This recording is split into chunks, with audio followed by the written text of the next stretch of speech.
Hello everyone. Back again with film recaps. In this video, I'm going to recap one of the action thriller films from 2019, titled No Mercy.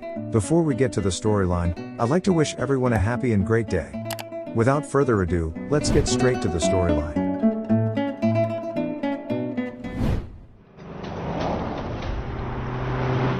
The film opens with a woman named Shi-young, stepping out of her car with bloodstains on her legs. She then picks up a sledgehammer, and drags it across an auto shop. It's not clear what's going on, but the woman walks up to a man, and uses the hammer to squash him. The next scene takes us to the past. Shi-young, a martial arts champion in the Korean Special Forces who worked as a bodyguard, heads home after having been locked away in prison. She is excitedly greeted by her sister, Yoon-hae, who has autism. The sisters are close and have always taken care of each other. The two promises to never leave each other's sides again. That night, they spend their time catching up and embracing each other, and Shi-young gifts her sister with a pretty hair pin. As they are about to go to sleep, Yoon-hae expresses that she really hates going to school. Shi-young, however, continues to convince her sister to stay in school because it was their late father's will. On the next morning, Shi-young finds that her sister has gone to school, but has gifted her with a red dress and a pair of red heels. Yoon-hae also left a note stating that she'd like Shi-young to be around more from now on, so they can be there for each other. Seeing this note gets Shi-young to realize that her sister needs her, and that she needs to do a better job at taking care of her sister. Meanwhile at school, it turns out that Yoon-hae is often the victim of bullying in her class, which is why she wants to quit school. She is bullied for having autism. After school, the bullies coerces her into coming with them. On the other side of the story, Shi-young is trying to rebuild her bodyguard career by applying to join her former team. She gets an audience with the recruiter, who admits how formidable she is as a fighter, but unfortunately, he can't hire her because she has a criminal record from attacking a man in the past. The bullies take Yoon-hae to a karaoke place, and force her to change into more revealing clothes. When Yoon-hae says she wants to go home, she is instead introduced to three boys who run a shady business. The boys would disguise Yoon-hae as a prostitute, by making her a call woman to hook up with the older men in a hotel room. Later on, the three boys would storm inside the room and pretend to save Yoon-hae, while in truth what they're after is the men's wallets so they could steal the money. The boys are sure that the older men won't call the police on them, because the boys know what will happen if they are caught with underage girls.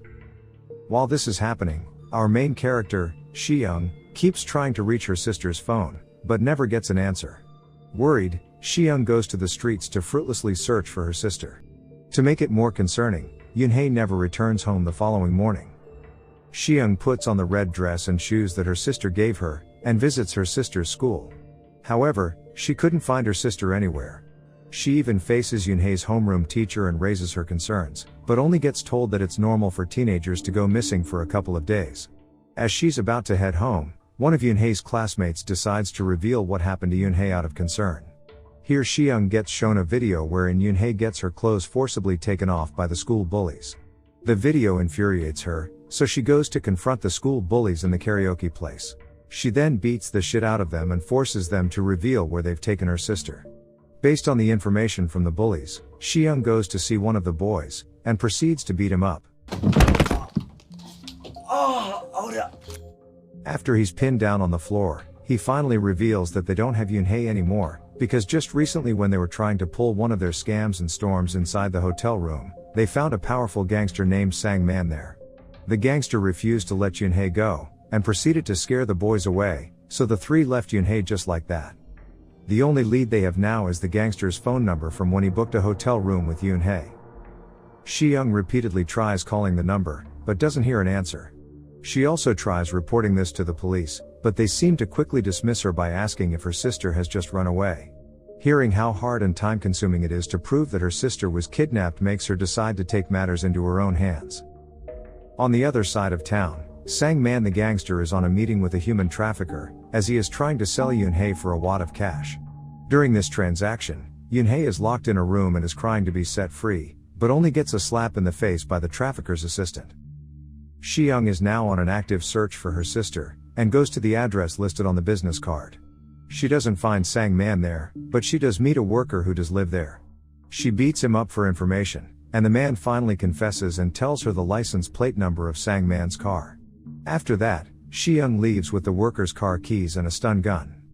At the same time, the human trafficker finishes his transaction and goes to see Yoon-hae to force himself on her. On the process, Yoon-hae bites him until he bleeds. Back to Shi-young, after obtaining more information, she goes to the parking lot where the gangster parks his car, and waits until he shows up. Sometime later, Sang-man shows up and enters his car. The woman then tails the vehicle, and calls his cell phone to ask where Yoon-hae is. When the gangster refuses to answer, the woman waits until they come to a fairly quiet street, and rams into his car.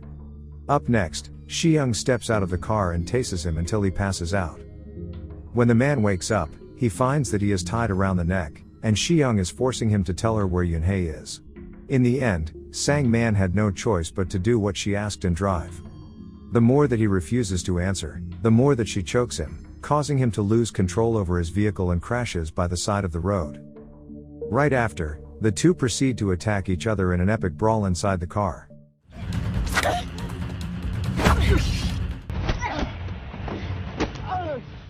Shi-young seems to have difficulty fighting the man in the car because they are about the same strength. Even so, Shi-young finally manages to break Sang-man's hand, and get information about Yoon-hae.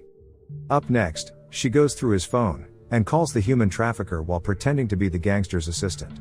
According to the human trafficker, he's not satisfied with Yoon-hae and would like to sell Yoon-hae to someone else soon. Hearing this gets Shi-young to rush to the human trafficker's establishment, which is a massive massage parlor.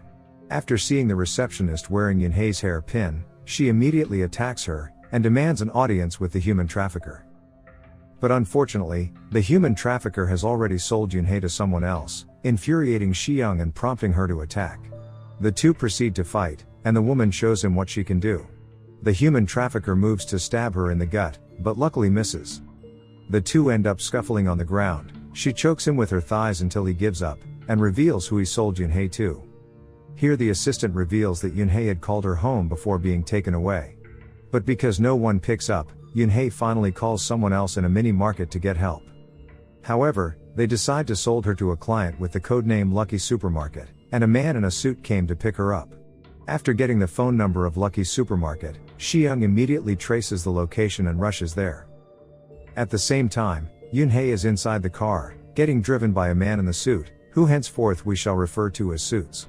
On the way, Suits stops to pick up some food at a gas station, thinking that Yoon-hae is sleeping. Yoon-hae then quickly takes the opportunity to escape, and climbs inside a public bus. Unfortunately, as the bus starts going, Suits stops it and demands to be let inside. He announces that Yoon-hae is his mentally ill sister, and successfully drags her out of the bus. She begs for him to let her go, but despite feeling sorry for her, he still shoves her inside the car and takes her away. Back to Shi-young, she's back on the road when the gangster starts yelling at her from inside the trunk, demanding to be let go. Sick of his cries, she exits the car to ask him some more questions, before crushing the gangster's hand. She then proceeds to thrash the car around, until the trunk door opens and he falls out. Afterwards, she drives away, leaving him alone. Suits and Yoon-hae have now arrived at a dilapidated building as ordered by Suits' boss, a famous councilman named Park. Here it is revealed that holding Yoon-hae hostage is not random after all. As it turns out, Councilman Park has unfinished business with Shi-young, and is kidnapping her sister to lure Shi-young to come. In truth, Suits wants to help the sisters, but he is afraid of Councilman Park because the man is deadly and conniving. Interestingly, Lucky Supermarket is the name of a mini-mart near Shi-young's house that her sister used to frequent. Shi-young comes to the mini-market that Yoon-hae called, and meets the old man who owns the mini-market. In a shocking turn of events, the old man accidentally reveals to her that he used to sexually violate Yoon-hae during the time Shi-young was in prison. Shi-young becomes furious at this, and with tears in her eyes, she immediately beats up the old man. Even worse, the old man wasn't alone on that. After Shi-young tortures and severs his fingers, he confesses that he and a couple friends of his used to take turns violating Yoon-hae. This prompts Shi-young to pay each man a visit and beat them all up. First of all, she goes to a photographer's studio and discovers her sister's picture there. She then beats the man without giving it much thought in order to learn more about the next guy.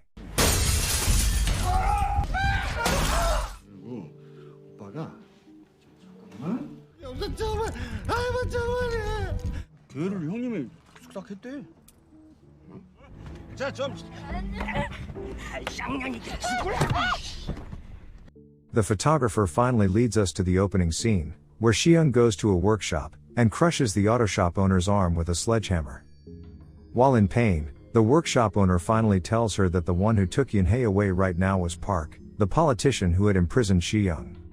The man also reveals that 3 years ago, he sexually assaulted Yunhei in Park's car while it was being fixed in his workshop. When Park's car has been repaired, the politician accidentally finds Yunhei's underwear. The workshop owner was contacted next, and he responded that the pants belonged to a girl with a mental disability. Since then, Park the councilman has been involved in raping Yunhei. That's the reason why Yunhei is often late coming home, which makes Xiang very worried, but Yunhei never said anything to her sister. One day, Xiang decides to find out why her sister often comes home late. After school, she sees Yunhei in a luxury car that takes her to a hotel. There, she caught Park, who had given her sister drugs, and began raping her sister. Using a screwdriver, Xiang immediately attacks the man, and injures his eye. However, her actions to save her sister instead land her in jail, because Park can easily twist the facts as a politician. After learning that Xiang was out of prison, Park ordered Suits to kill Xiang and Yunhei. Back to present time, after getting Suits' phone number, Xiang immediately calls him up, asking where she could find Councilman Park. With hesitation, Suits, who is fed up with the councilman, reveals the councilman's location, and Xiang sets off to kill him. Later on, she finds Councilman Park at a private estate, surrounded by his bodyguards, but remains determined. She waits and then takes down a bodyguard with taser, before sneaking her way in. When the woman does locate Park, she holds a gun to his face, and orders him to tell her where Yunhei is. But unfortunately, the councilman summons his bodyguards, forcing Xiang to fight all of them while he escapes with his car. It takes the martial arts champion some time and a bit of luck to beat all of the guards. After defeating all the guards, she climbs back inside her car and catches up to the Councilman Park. She rams her car against his amidst all the traffic, and eventually picking up a gun to shoot him when they're adjacent with each other. The woman successfully hits him in the shoulder, but he still manages to escape. In his fury, the councilman calls Suits, and asks him to force Yunhei to consume as much coke as possible, even if it kills her. Moreover, he also asks Suits to gather all of his henchmen to kill Xiang. But because Suits feels sorry for the girl, he calls Xiang and finally decides to reveal Yunhei and his location. However, as Xiang arrives, she gets ambushed. And later on, we see Suits tied up and bloody, because the councilman found out that he was trying to help the sisters. Feeling betrayed, the councilman stabs Suits in the neck, effectively killing him. On the other side of the story, we learn that Xiang survives the ambush, and is cleaning herself up in a public restroom. She then proceeds to get ready for a fight to get her sister back. Meanwhile, the councilman fixes his fake eye, while he waits for Xiang to come for him. Later, just as they are about to bury Suits' body, Xiang makes her entrance by ramming into the councilman and his henchmen with her car. They smash her windows, forcing her to climb out, and proceed to try and attack her. Due to the fact that she is a skilled fighter, she is able to take them out one by one. At this point, the councilman has retreated inside, where Yunhei is.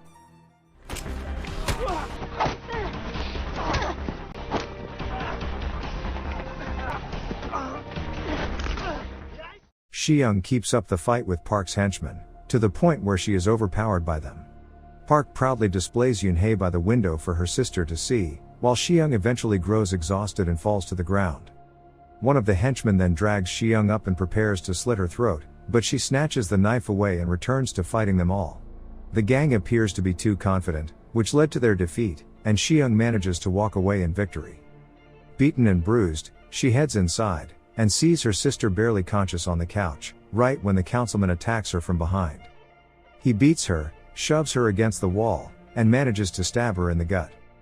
But with what's left of her fighting spirit, she pins him to the ground and beats him to death. Now that they're safe, she moves towards her sister, and the two share a loving embrace before heading home.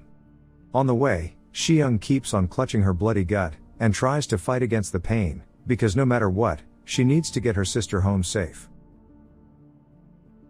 Okay guys, that's all the recap of No Mercy 2019. Thanks for watching.